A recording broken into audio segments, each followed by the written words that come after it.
Got another Honda. This is a 2006 Rancher 350, and we're having a no start. So you can check real quick. Nothing. There's no power. More than likely it's just the battery, but we're going to check that and see if there's anything else going on. So we got our handy dandy voltmeter. Ooh. We're going to check, see how many volts this battery has. Pull these two clips up, get this out of the way just so you have a little more room.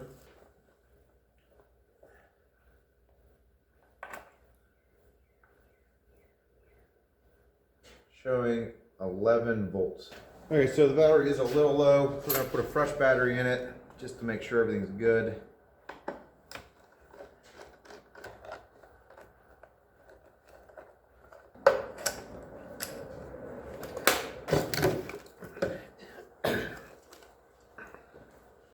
While we're in here, we're going to clean everything up.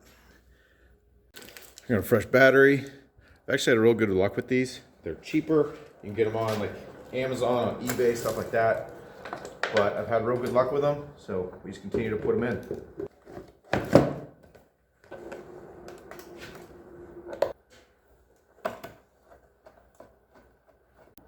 Fresh battery installed.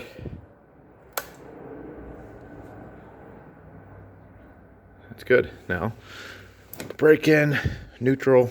Let's see what we got. Okay, that's weird. Sounds like the relay's working,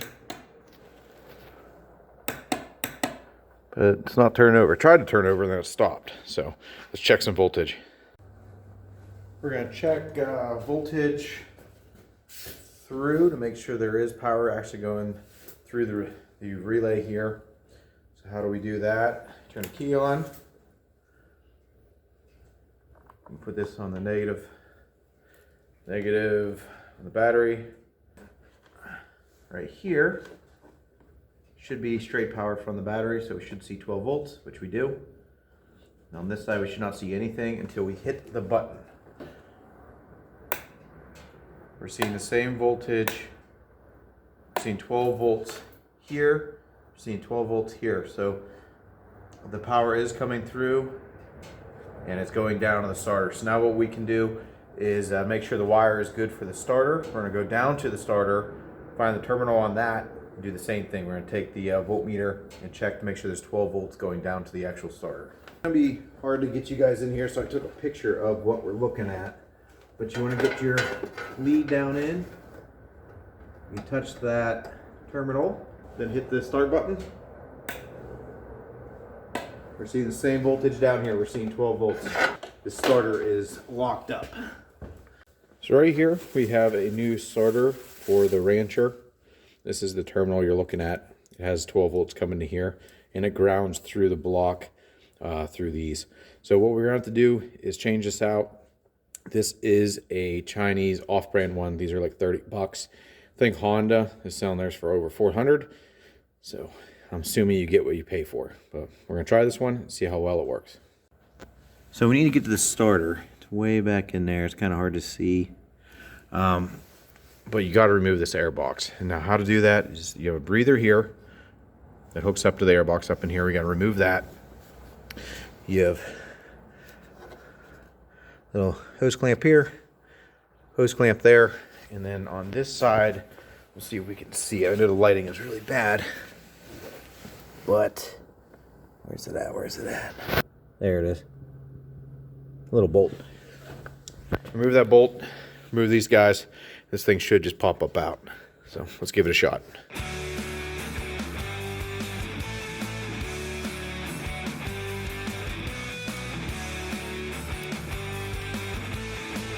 Get the air box out. Now you can see the starter right here. So we're going to disconnect the negative and disconnect the positive and then rip this thing out.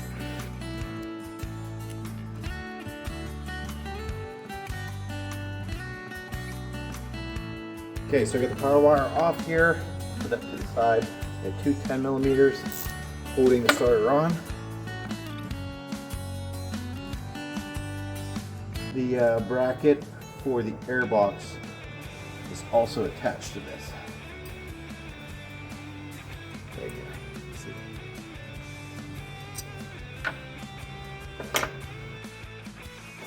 with those 2 bolts. Now you just have a O-ring that's holding this kind of on. You might be able to get it by hand.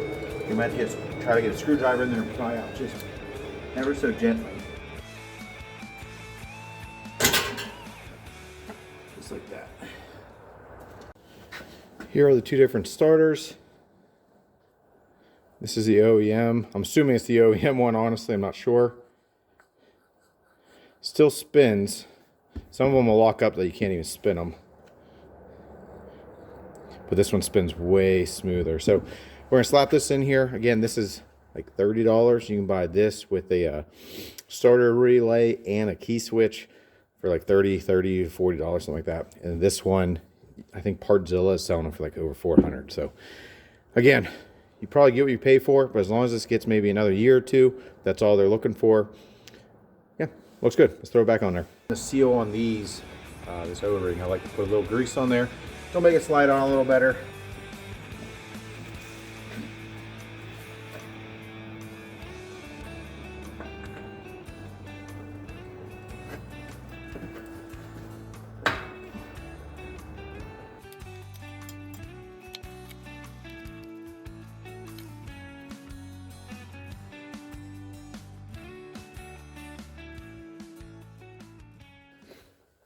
So the positive's hooked up to the starter, tightened down. Now we're going to put negative battery cable back on. And then we can see if she turns over. All right, so we're double checking everything. Battery's hooked up, starter's hooked up, everything's tight when it comes to that. The air box is off just so we can see if this turns over, because if it doesn't, then we don't want to rip everything back off. So turn the key on, make sure the brake's pulled in. We just want to see if it turns over. Perfect.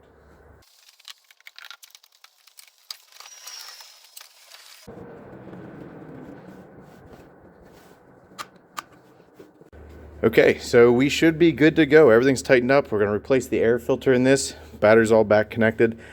What I did want to show you though was this bracket. I tried to get a better picture of it earlier, but to get this air box off, there's a bracket right here. There's a 10mm bolt and a 10mm nut you have to remove to get this thing out. It is just way easier to go from underneath here to get that, and then it just all slides out. Now when you're putting this back together, this guy right here, you can remove this, maybe give you a little more play, but you just kind of have to menangle this a little bit to get it in. But we're good to go. If you guys have any questions or comments, don't be afraid to leave them in the comment section. As always, God bless.